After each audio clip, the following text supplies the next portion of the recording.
Vice 11वां बाब जो 10 आयात पर मुश्तमिल है। अपनी रोटी पानी में डाल दे, क्योंकि तू बहुत दिनों के बाद उसे पाएगा। 7 को बल्कि 8 को हिस्सा दे, क्योंकि तू नहीं जानता कि जमीन पर क्या बला आएगी। जब बादल पानी से भरे होते हैं तो जमीन पर बरसकर खाली हो जाते हैं, और अगर दरख्त जुनूब की तरफ या शुमाल की तरफ गिरे तो जहां दरख्त गिरता है वहीं पड़ा रहता है। जो हवा का रुख देखता रहता है वो बोता नहीं, और जो बादलों को देखता है वो काटता नहीं।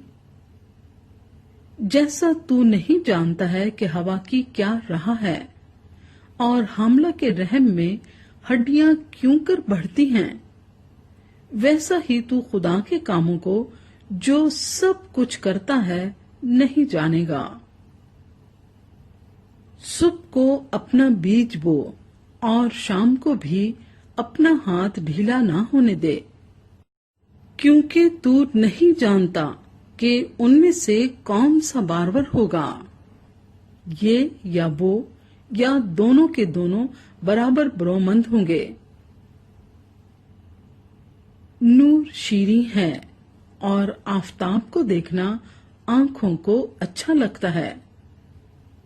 हाँ, अगर आदमी बरसों जिंदा रहे तो उनमें खुशी करे, लेकिन तारीकी के दिनों को याद रखे, क्योंकि वो बहुत होंगे।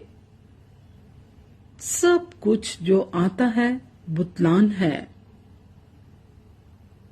ऐ जवान, तू अपनी जवानी में खुश हो और उसके आयाम में अपना जी बहला, और अपने दिल की राहों में और अपनी आंखों की मंजूरी में चल।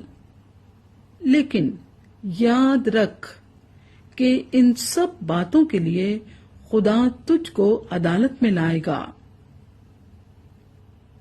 बस गम को अपने दिल से दूर कर और बदी अपने जिस्म से निकाल डाल, क्योंकि लड़कपन और जवानी दोनों बातिल हैं।